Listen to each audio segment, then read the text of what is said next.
प्रभु यीशु मसीह के नाम में आपको अनुग्रह और शांति मिलता रहे। हम सफलता के विषय में अध्ययन कर रहे हैं और हर अध्ययन में हम और अधिक गहराई में जाने का प्रयास कर रहे हैं। ये सफलता तो ईश्वरीय सफलता है जो बाइबल आधारित है, जिस सफलता के विषय परमेश्वर ने यहोशू को 1 अध्याय और उसके 8 पद में कहा था कि व्यवस्था की यह पुस्तक तेरे चित्त से कभी न उतरने पाए। व्यवस्था की पुस्तक बाइबल है और ये बाइबल हमारे मन में रहना चाहिए। और पहला स्टेप है सफलता का ज्ञान का होना।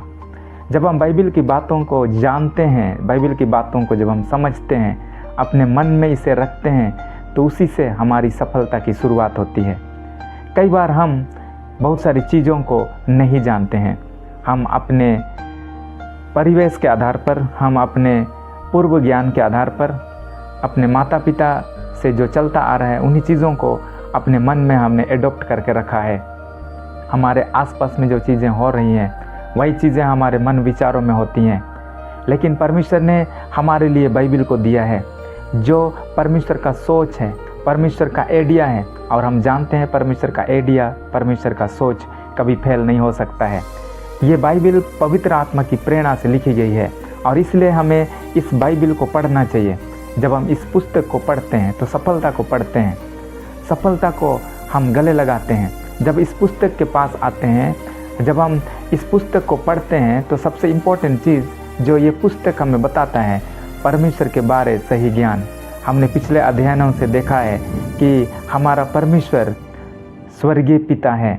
हम इस दुनिया में परमेश्वर को अलग अलग तरीक़ा से समझते हैं, लेकिन बाइबल परमेश्वर को इंट्रोड्यूस करता है एक स्वर्गीय पिता के रूप में। परमेश्वर के साथ हमारा इतना नज़दीकी संबंध है, लेकिन कई बार हम परमेश्वर से दूर दूर चले जाते हैं। वो तो हमारा अपना स्वर्गीय पिता है, हमें उसके पास आना चाहिए, क्योंकि जब हम उसके पास आते हैं तो हमारे जीवन में सफलता की शुरुआत होती है, क्योंकि परमेश्वर के पास ही हमारे लिए सब कुछ उपाय है। जब यीशु मसीह इस धरती पर थे तो उन्होंने परमेश्वर को एक पिता के रूप में इंट्रोड्यूस किया। वो हम सभी मनुष्य जाति के लिए एक बिचवाई बन गए। वो धार्मिकता को लेकर के आए और वो धार्मिकता को परमेश्वर ने हमें दिया है, यीशु मसीह ने हमें दिया। जिस धार्मिकता के विषय में हम अनजान थे, जिस धार्मिकता को हमने आदम की वाटिका में खो दिया, उसी को यीशु मसीह ने हमें वापस दिया है। जब हम यीशु को अपने जीवन में ग्रहण करते हैं तो हम उस परमेश्वर के उपस्थिति में ग्रहण योग्य होते हैं। हमारे अंदर एक साहस आता है, हमारे अंदर कॉन्फिडेंस आता है, हियाव आता है उस स्वर्गीय परमेश्वर के पास आने के लिए, जो परमेश्वर पवित्र है, जो परमेश्वर सर्वसामर्थी है।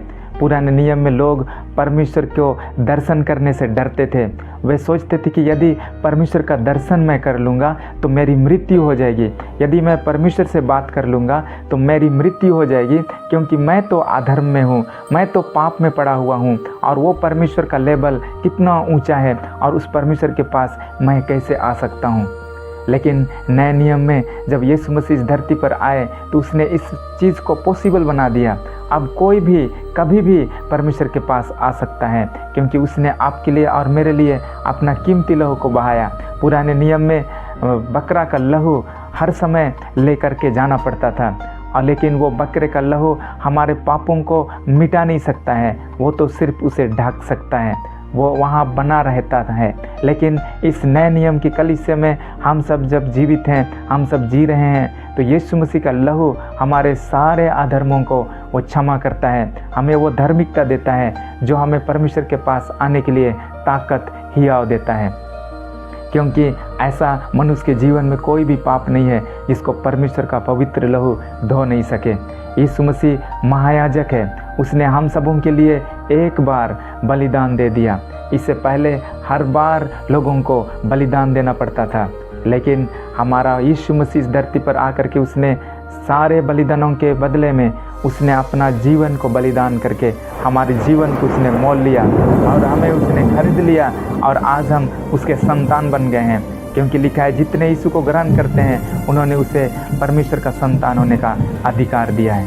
हमारा जो स्वर्गीय पिता है वो तो पूर्ण पिता है, उसमें किसी भी प्रकार की कोई त्रुटि नहीं है। उसमें किसी भी प्रकार की कोई कमी नहीं है। इस संसार का पिता में बहुत सारी कमजोरियां हो सकती हैं, इस संसार के पिता में बहुत सारी कठिनाइयां हो सकती हैं, इस संसार का पिता बहुत सारी चीज़ वो नहीं कर सकता है, वो सीमित है। लेकिन हमारा स्वर्गीय पिता पूर्ण स्वर्गीय पिता है, वो हमारी हर एक ज़रूरतों को पूरा करने के लिए वो सामर्थ्य है, और इसलिए उस परमेश्वर के पास हम आ सकते हैं। उस परमेश्वर को हमें ढूंढना है। जैसे राजा दाऊद कहता है, मैं जैसे हिरनी नदी के जल के लिए हाँफती है, वैसे ही है परमेश्वर, मैं तेरे लिए हाँफता हूँ। वैसे ही हमें उस परमेश्वर को ढूंढना है, उस परमेश्वर के पास आना है, उसे पुकारना है, उसे प्रार्थना करना है कि हे परमेश्वर, मैं आपको जानना चाहता हूँ, मैं आपके पास आना चाहता हूँ। और वो हमारा स्वर्गीय पिता है जो हमें कभी धोखा नहीं दे सकता है। इस संसार में लोग हमें धोखा दे सकते हैं, लेकिन हमारा स्वर्गीय पिता हमें कभी भी धोखा नहीं दे सकता है। इसलिए हम विश्वास के साथ इस वचन को थाम सकते हैं कि जन्म से लेकर के अब तक और आज से लेकर के मृत्यु तक मेरा स्वर्गीय पिता मुझे कभी भी मेरे विषय में वो गलत नहीं सोचता है। ये चीज़ को हमें अपने मन में रख लेना है और हमें उसके पीछे विश्वास के साथ हमें चलना है।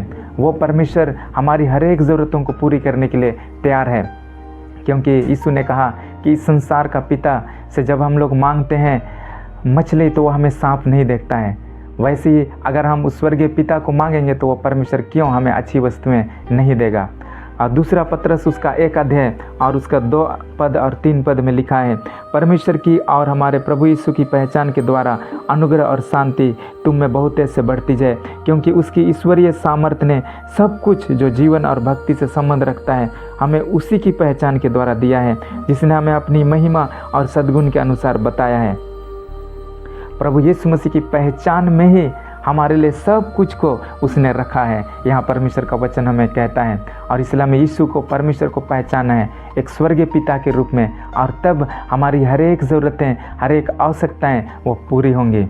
और अगला जो इन्फॉर्मेशन बाइबल हमें देता है, जिसको इस संदेश के द्वारा, इस वीडियो के द्वारा हम प्रारंभ करने जा रहे हैं, वो यह है अपने बारे में पवित्र शास्त्र बाइबल हमें सही कॉन्सेप्शन देता है। मनुष्य के बारे वो हमें सही जानकारी को देता है। जब हम अपने बारे में, मनुष्य के बारे में सही कॉन्सेप्ट को हम जानेंगे, सही विचारधारा को हम जानेंगे, तो हम सफलता की ओर आगे बढ़ सकते हैं। ईश्वरीय सफलता, आत्मिक सफलता की ओर हम आगे बढ़ सकते हैं। इसलिए वचन के निकट जब हम आते हैं, परमेश्वर के निकट जब हम आते हैं, तो परमेश्वर का वचन हमें प्रकट करता है।